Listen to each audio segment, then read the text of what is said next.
This week I received 2 orders for personalized dominoes.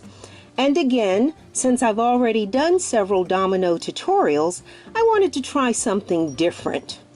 I had watched a pouring your heart out tutorial where Julie used crushed velvet silicone inserts to create some texture. Since I don't have the inserts, I do remember watching a video where someone used saran wrap or plastic wrap. Saran wrap is a brand. So here what? I'm going to try creating that crushed velvet look in my coasters using plastic wrap. And if you want to see how I created this one-of-a-kind beverage coaster set, keep watching. Hello, gentle people. If this is your first time visiting my channel, or if you are a returning subscriber, welcome to this Sparrow Art Vibes video tutorial. I hope that you will see and hear something that inspires you to create something beautiful. I'm Hazel, a retired educator turned resin artist, and I love to be called an entrepreneur. And every week I share how I create the products that are available in my Etsy shop and my Shopify boutique. As always, if you would like to purchase these demo coasters, shoot me an email at sparrow@sparrowartvibes.com, or you can purchase them at Sparrow Art Vibes shop on Etsy.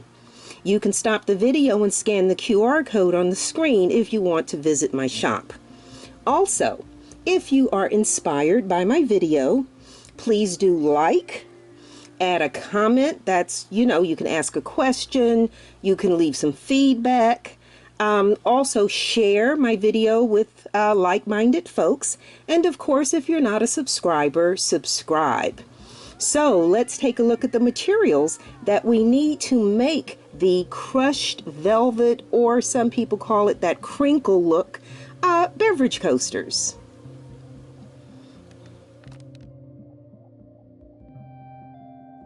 Okay, gentle people, the materials that we need to make our crushed velvet, ripple, they go by a lot of different names. The materials that we need for these coasters are, first of all, our coaster molds. And so I am using the square coaster mold. We need our resin. So we have Envirotex Light Part A.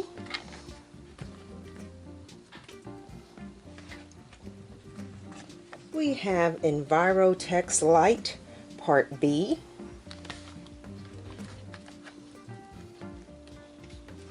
We will need our large measuring cup, a large stir stick, our nitrile gloves. Then we need our mica powders. So we are going to be using the Let's Resin Black mica powder for the background.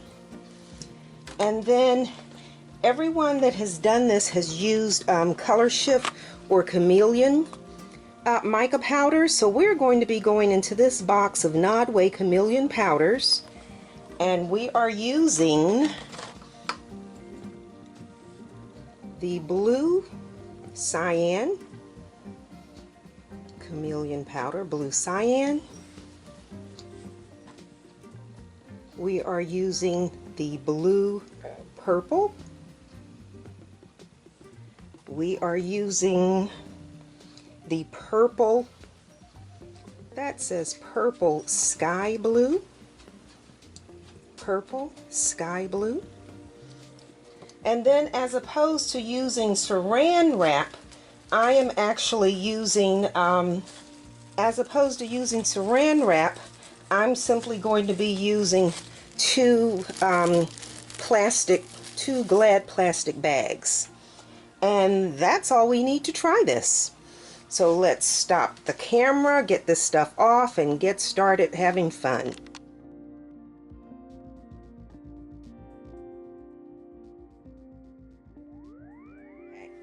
So as always, you should be following the manufacturer's instructions.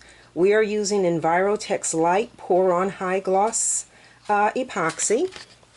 It is a two-part epoxy. It has a 1-to-1 mixing ratio.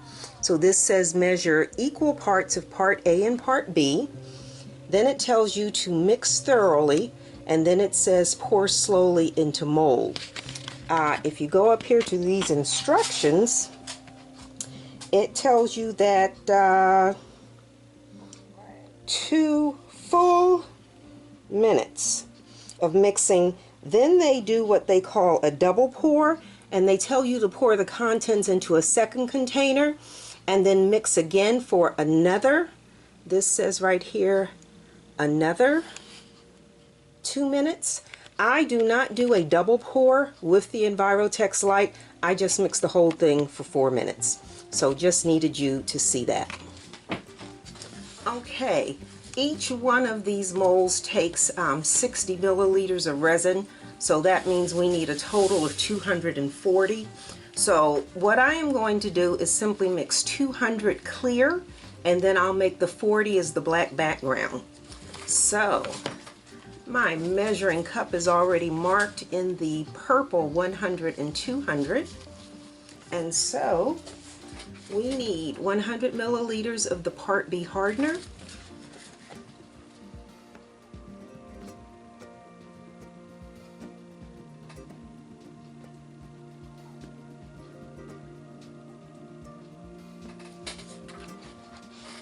and 100 milliliters of the Part A resin,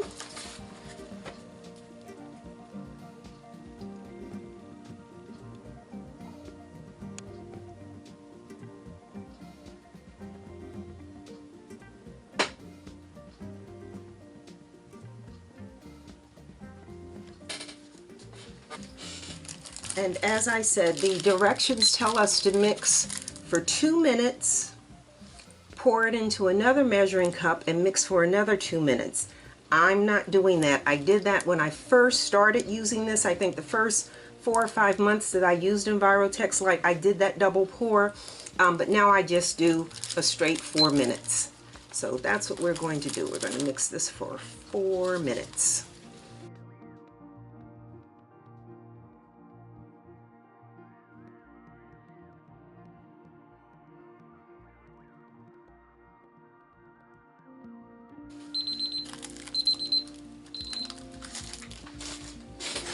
Alright, so now what we're going to do is roughly divide this resin, or shall I say pour the resin into these 4 molds, just this clear resin. Oops, I got a little hair right there.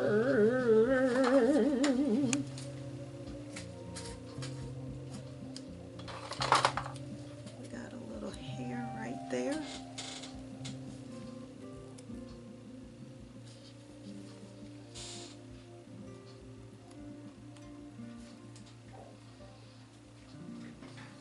All right, so I am going to try and sort of evenly pour,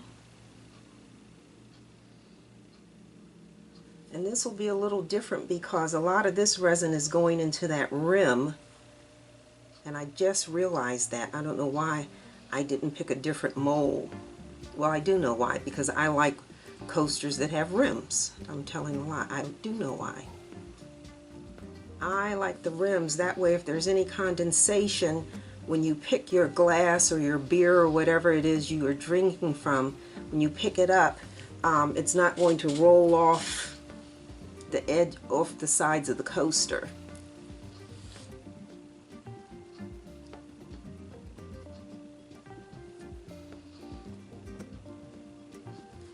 All right.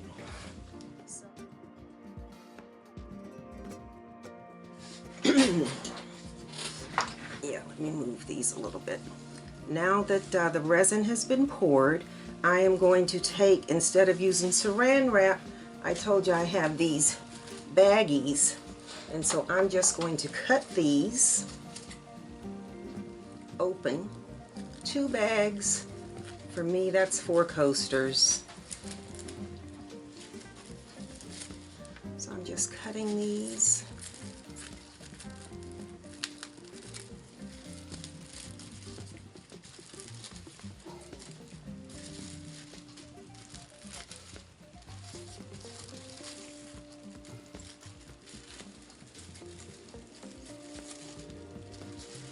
And then you just take your wrap and you drop it into your resin, and then you start to scrunchy it up. Pay attention, as I'm looking right now, to the air bubbles that are forming underneath this. I see bubbles there, so I'll come back and kind of work on those, but yeah, just get this in here, and then we take our other piece, and we're just going to lay that one in here and start to scrunch it up. Let me raise that up.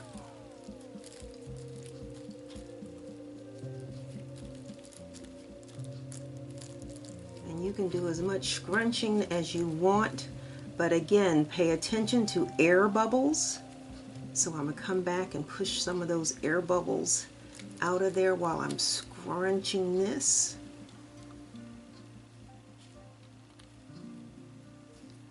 And make sure all of your plastic wrap is above the rim of the mold.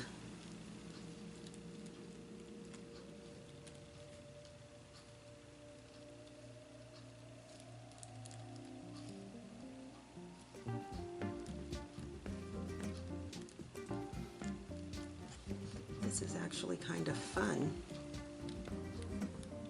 I would think wrinkling plastic wrap.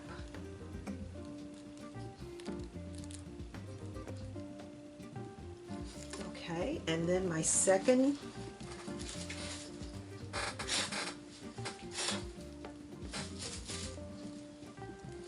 I'm cutting my second bag open.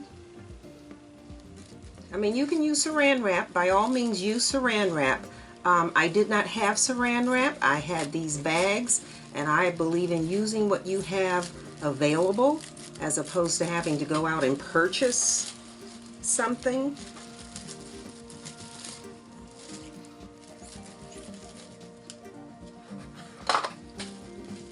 Okay, and something fell into my resin. What is that? Okay, whatever it is, it's out now. Oh, you know what I didn't do? I didn't do my heat gun. Oh, guys, I forgot to do the heat gun to pop the air bubbles. That may be a reason why I have so many of those first 2 coasters. Okay, my bad. I didn't use the heat gun to pop the air bubbles.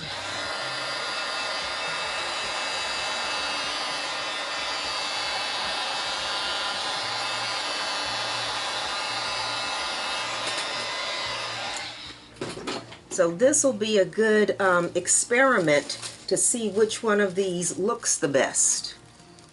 Those 2 up front where I didn't use the heat gun, or these 2 in the back where I did. This is like experimenting. And Julie had made, I saw this on pouring your I saw this on pouring your heart out. I first saw, take 3. I first saw this done on pouring your heart out. And Julie did this, and then she went back and she actually made what she calls crushed velvet inserts. She made molds just like this that she then fits into her molds. Did I say that correctly? I think I did.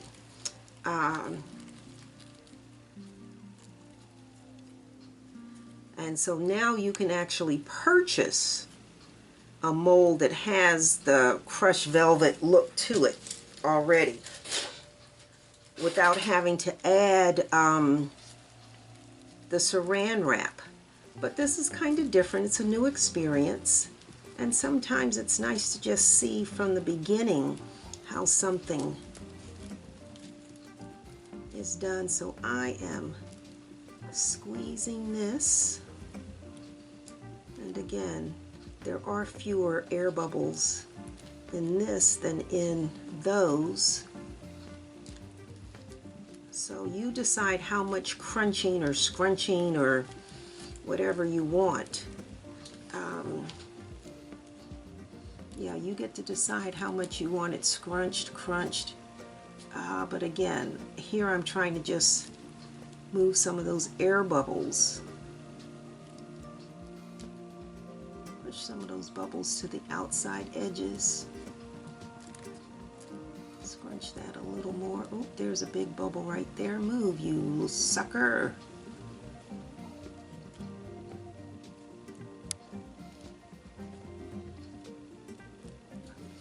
Okay, and let's check this one. I don't see any, oh, there are a couple right there. Let's see if we can push those to the outer edge.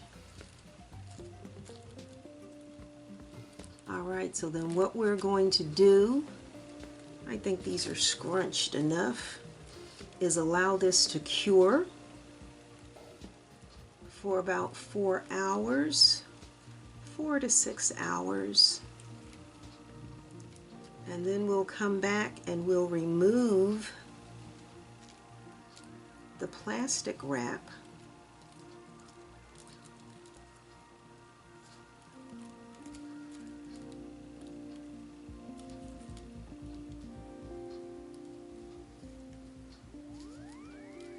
Yeah, this is very different.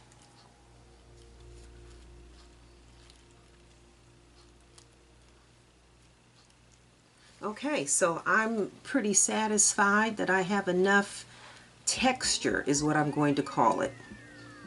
That I have enough texture in here, and I am going to just leave these for a few hours so this can cure. Make sure, oops, make sure that edge, on this one, let's pull that over. Let's move this over some to make sure all of your saran wrap is above the edge of your mold.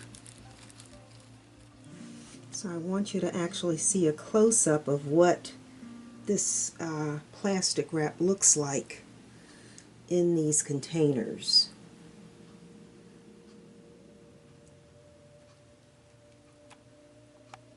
So that's what we're doing.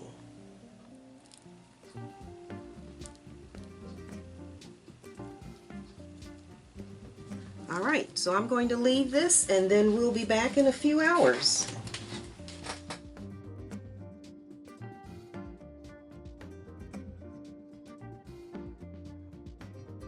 My throat. Alright, gentle people. This has cured, and so now the challenge is to get this plastic wrap off of here. Let's see how easy or how difficult this actually is. Well, that's not feeling so good. Let's see.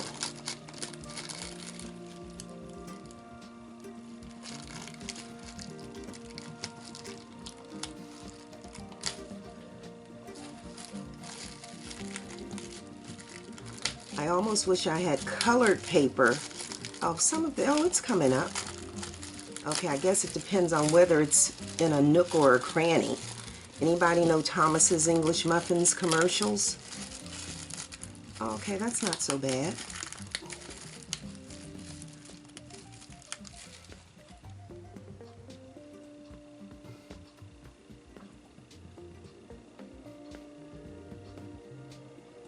Okay, I'm gonna have to take my,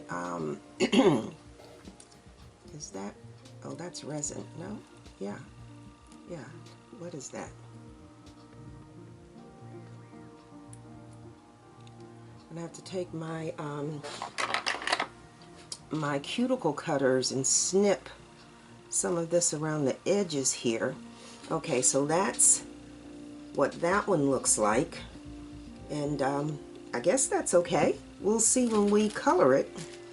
Let's try the next one. And remember, this wasn't actually saran wrap. This was plastic bag, the baggies, sandwich bags. Okay, so okay, that one came out pretty good. So I've got these like pieces. I don't know if you can really see how to hold that up. I've got some of these. Let me turn it that way, turn it that way. Some of these that I'm going to have to go back and snip to make even. But the plastic is coming off okay. It's not as difficult as I thought it would be. Oh yeah, that came off nice and easy.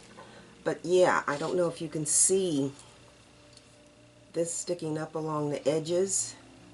I'm going to have to trim that.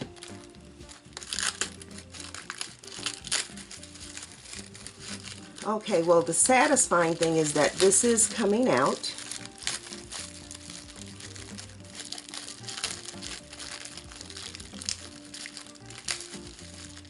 And it doesn't seem to be leaving any pieces. Okay, so I'm satisfied.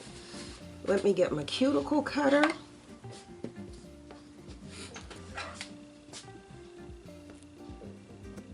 Make sure you can see this stuff sticking up.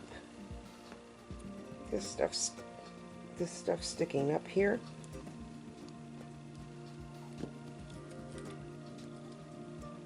So yeah, I'm going to have to trim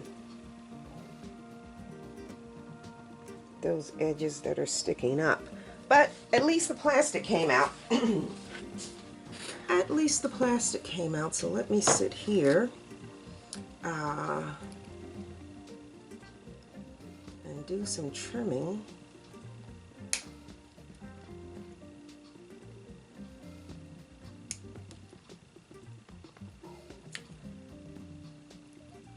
I don't know what you can do to get around that, especially here on these edges. But this is the first time we've done this, so, you know, this is how we learn.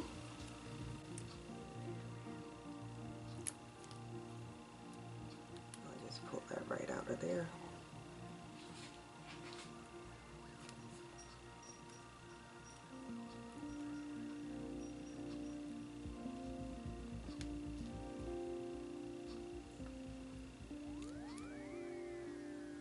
Yeah, I'm gonna have to yeah, we've got these kind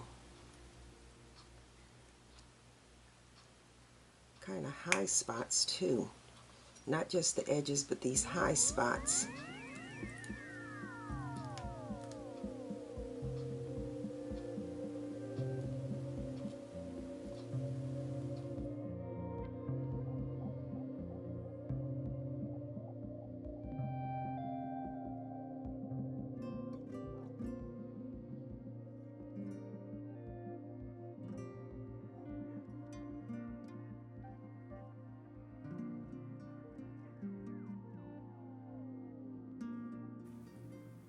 Yeah, so if I were to do this again, I would not put quite as much resin in the mold.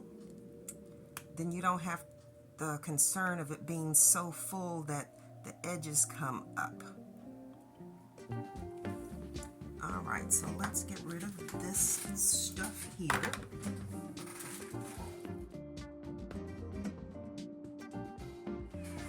Okay, so now the next thing is to go in and dust these.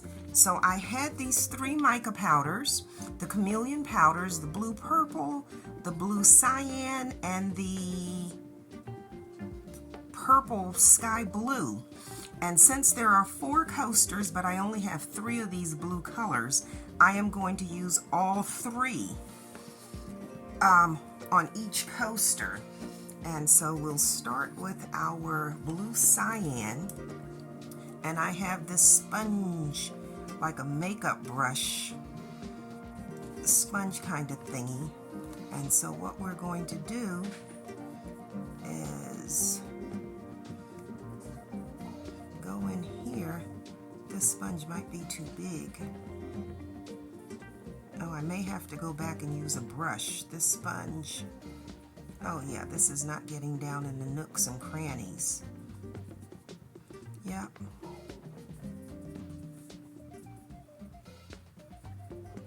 Yeah, I think I'm gonna have to get a brush.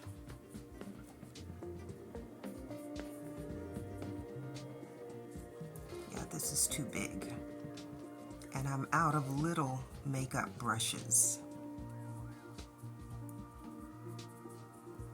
All right, hold on, let me go get a paintbrush. Okay, let's see if the brush does a better job.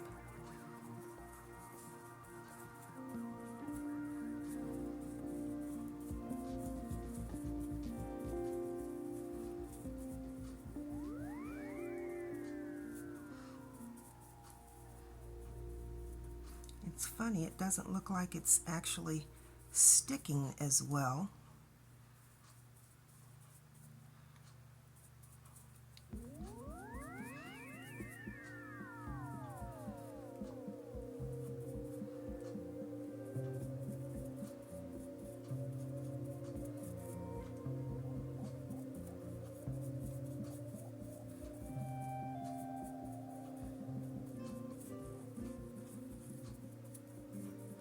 So I am going to do blue cyan in the middle of all of these, because this is one of my favorite colors to use when I'm doing my seashell or my beach work.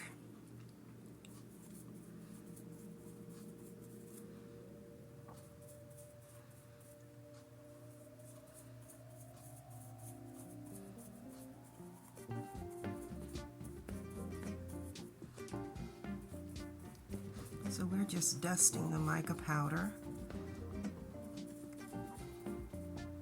on here. And again, there's no pattern. I'm just, like I said, I'm going to use 3 colors on each coaster.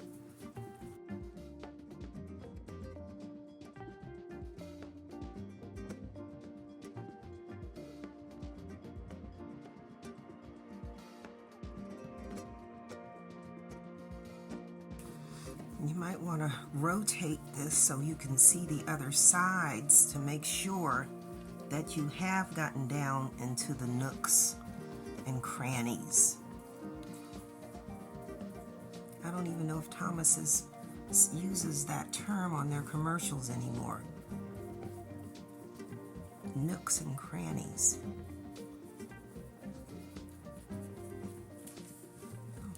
Go back and just rotate some of these and make sure.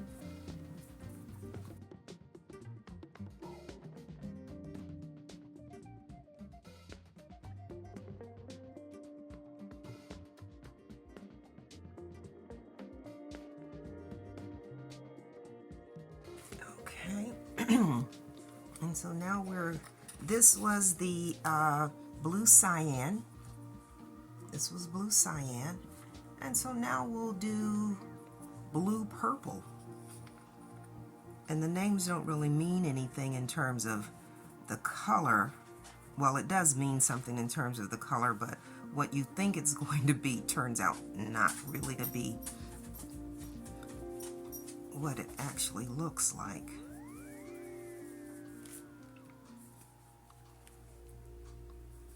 And make sure you do the sides of your molds. Because I can see right now that when I pour, then I'll have like black showing on the sides if I don't dust the sides of the mold here.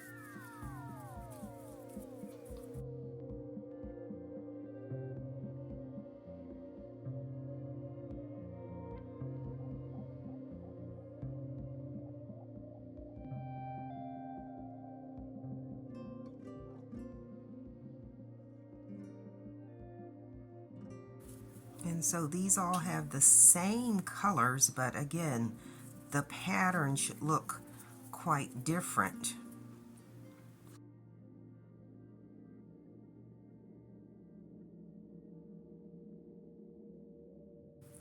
I don't know if you can see how the brush is going in underneath this piece that's like up, but there's like a big space.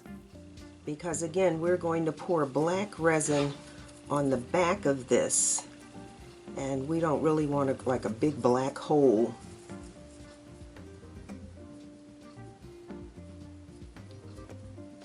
This is a little more time consuming than I thought, but again, I put a lot of folds in this bad boy.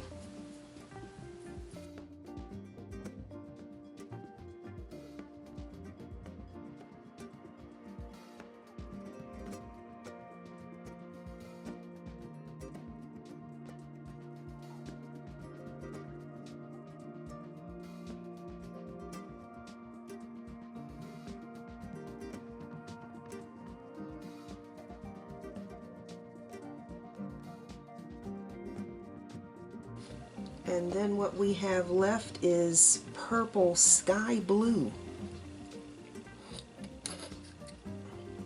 Oh, this has never been opened.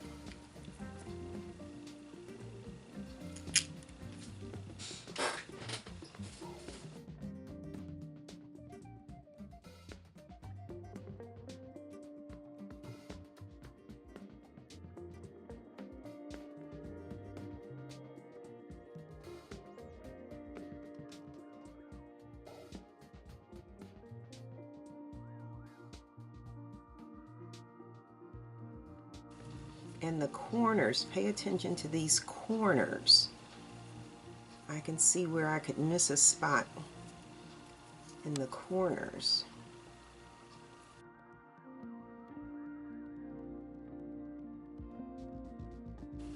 To make sure everything is below, I kept saying make sure that your plastic wrap is above the mold. So now I get to suggest that you make sure that your resin stays well below the mold, the edge of the mold. But we'll see how they turn out. All right, and then we have one more. This is really pretty.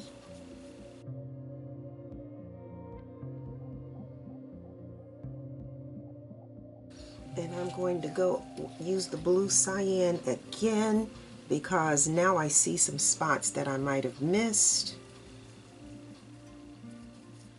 As I'm doing this, then you really see the folds. It's getting into those folds that I probably didn't do well the first go round.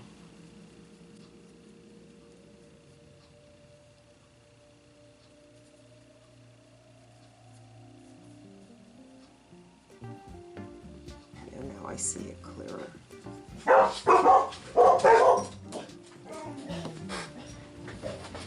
Okay, this one looks pretty good.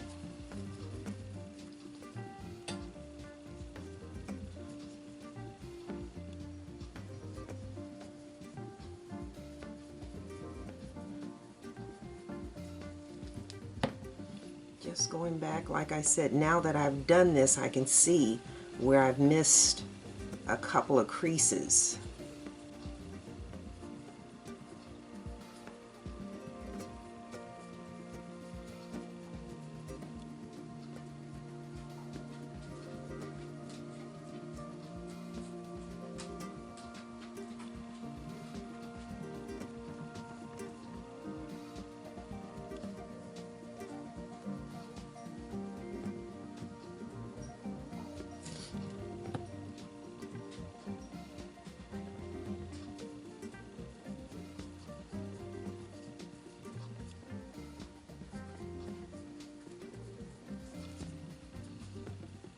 All right, and if I missed any now, well, it's just old eyes, I guess I'm gonna say.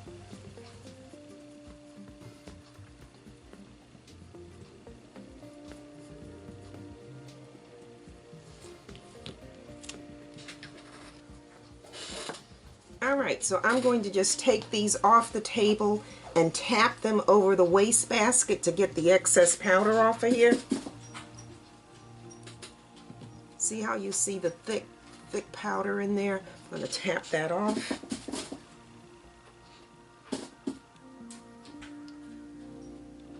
Yeah, see where it's thick in some spots?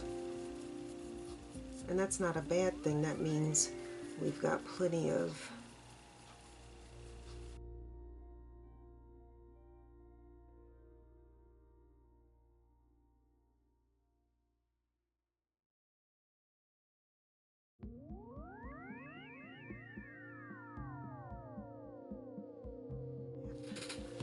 and so now we need to mix our black resin. And so, you know what, let me wipe the edges of these molds off.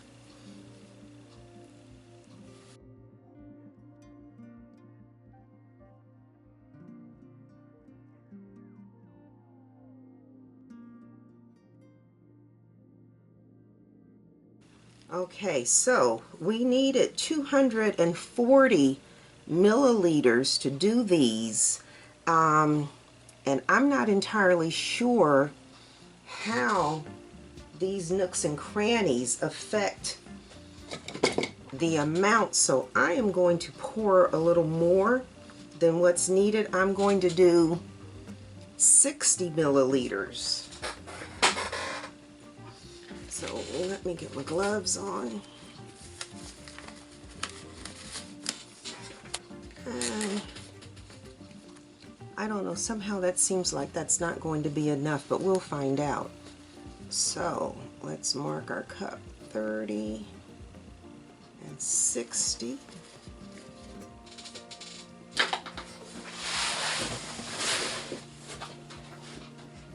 Okay, so we need 30 milliliters of the Part B hardener.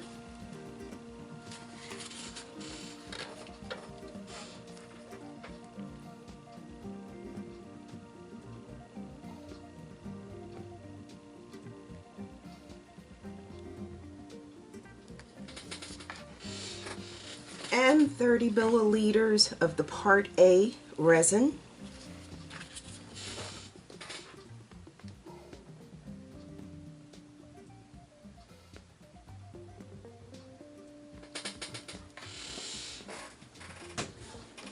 And again, you know I don't do the double pour.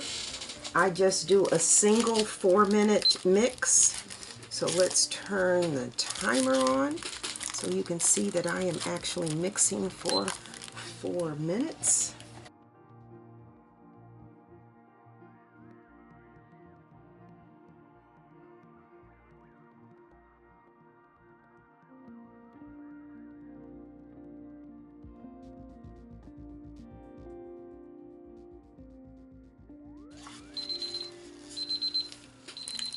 Okay.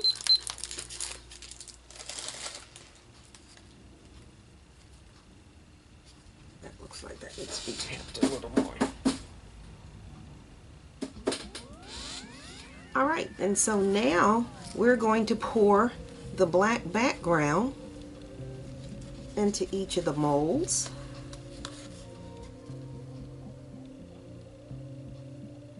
And it's funny, resin is self-leveling.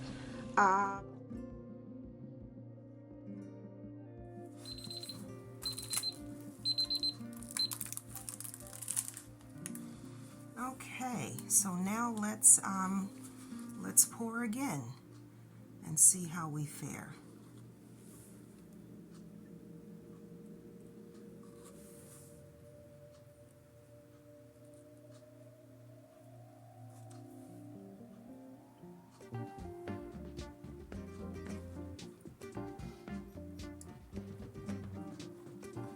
This is funny, these molds take 200 and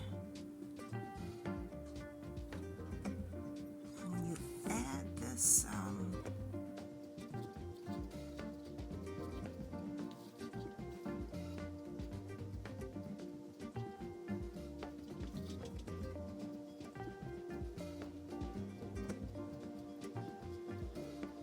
resin is self-leveling, but I don't know that it levels over nooks and crannies. So you see me moving this to make sure that it's on all the edges and all the holes.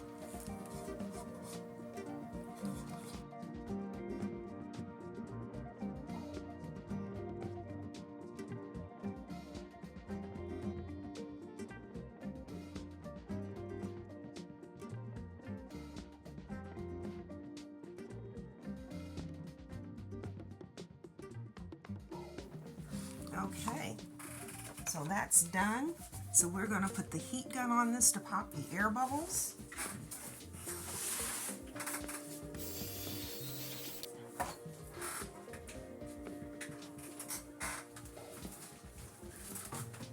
And we will cover this and allow it to cure.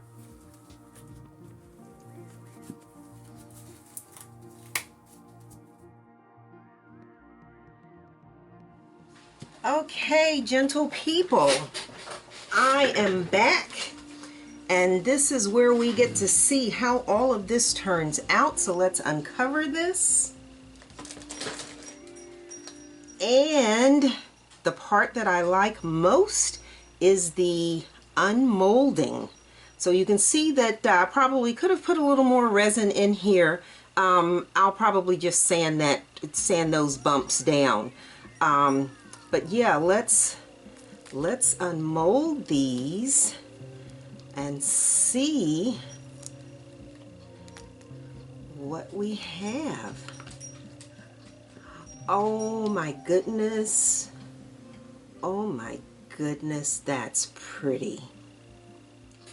Is that not beautiful? Is that not beautiful? And the funny thing is, this mold comes with a rim, and that rim for the most part stayed clear.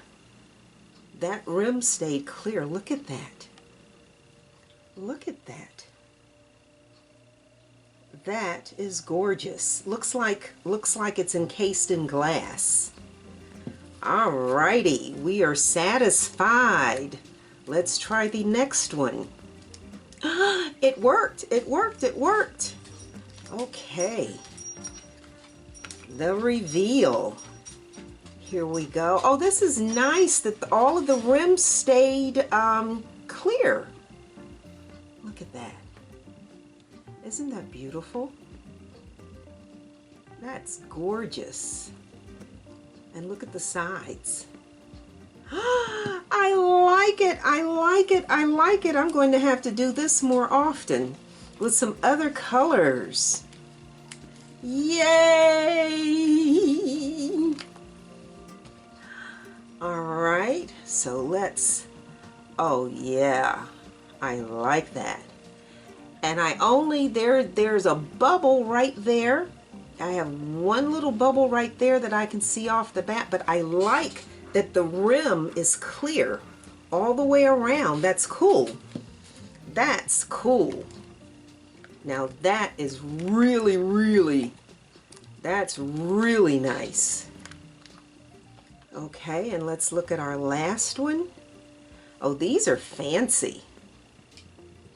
These are fancy. Oh, I like that. So let's turn this one over. There you go. It worked, folks. Gentle people, this worked. Now, as I'm looking at this from the back side, you can see spots where, I don't think if it's on a table you would notice it. If you hold it up, you can see a couple of those folds where I didn't get the mica powder down in there, but who cares? This, look at that. That works. That works. That works. I love this clear rim. I absolutely love that clear rim. So what we need to do now is sand these edges, and I guess we'll need a little bit of varnish, and then we will put our rubber bumps on. So before I sand, I'm actually going to take the cuticle cutter and just trim some of this edge over here. Just knock some of this down real quick, like it'll make the sanding of the edges faster and easier. So we're just going to clip some of this, these pieces that are sticking up.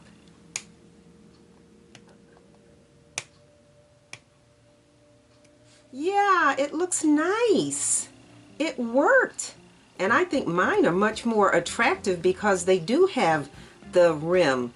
A lot of people, the couple of videos that I watched, they went back and they painted their sides with like gold leafing or whatever.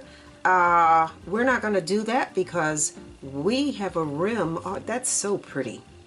My goodness, that's pretty. All right, let me trim a couple of these other edges that need.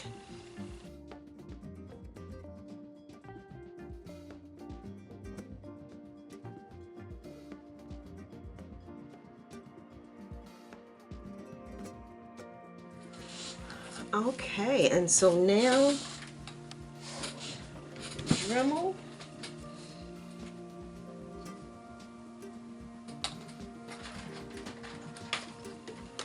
Let's sand these edges.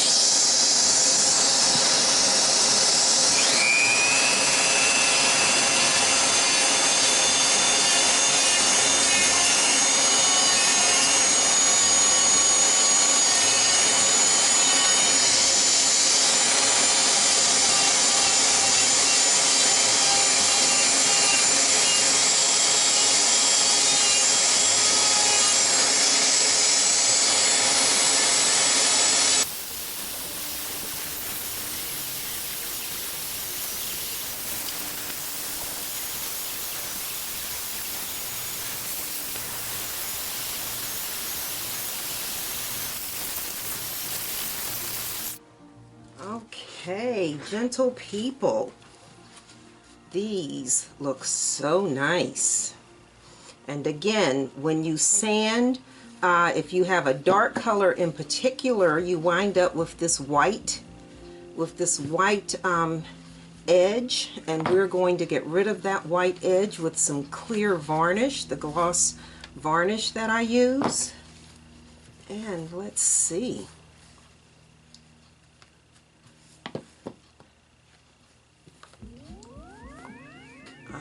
Alright, let me get a cup and let me get some varnish and we'll get this cleaned up.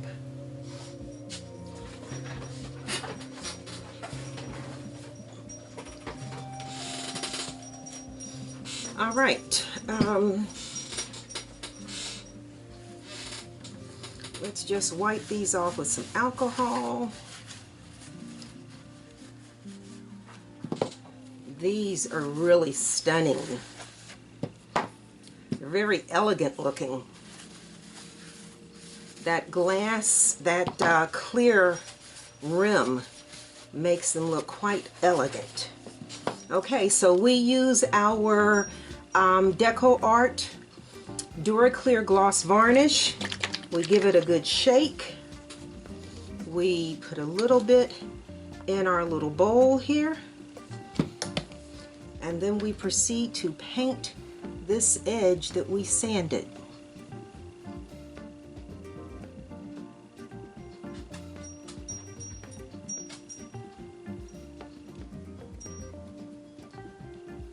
I think I need a finer brush than this. Let me get a smaller brush.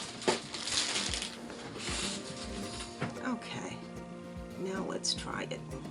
Yep, that's better.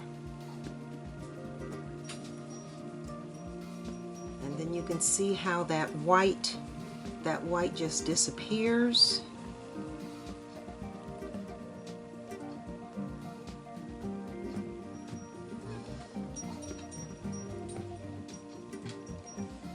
That white on that edge just vanishes. It's like magic.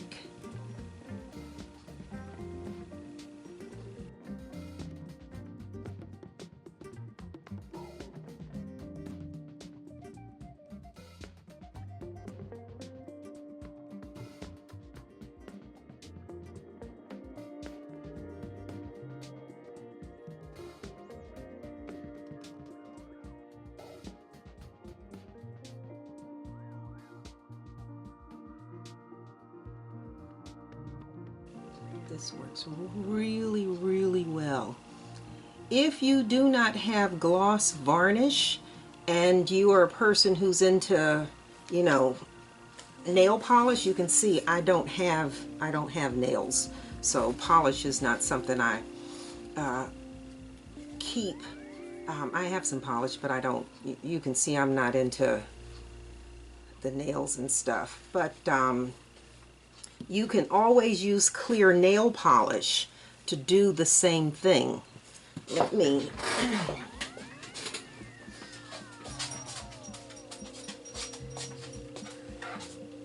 I want to make sure that I am close enough that you can actually see. Let me do this. I really want you to be able to see what this varnish does.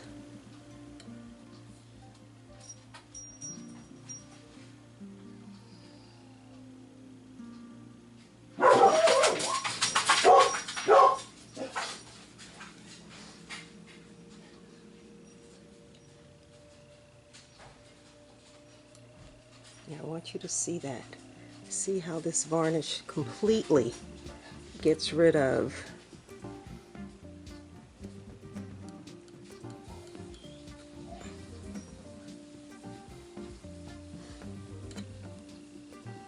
now. That's a big sanded spot right there that's white, and when I put the varnish on it,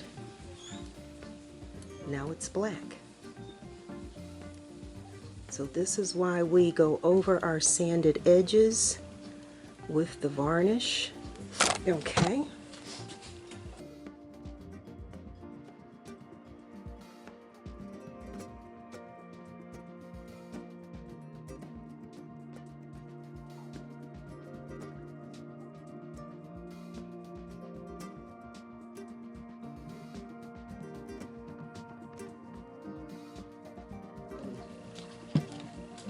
Okay, so these are for the most part dry.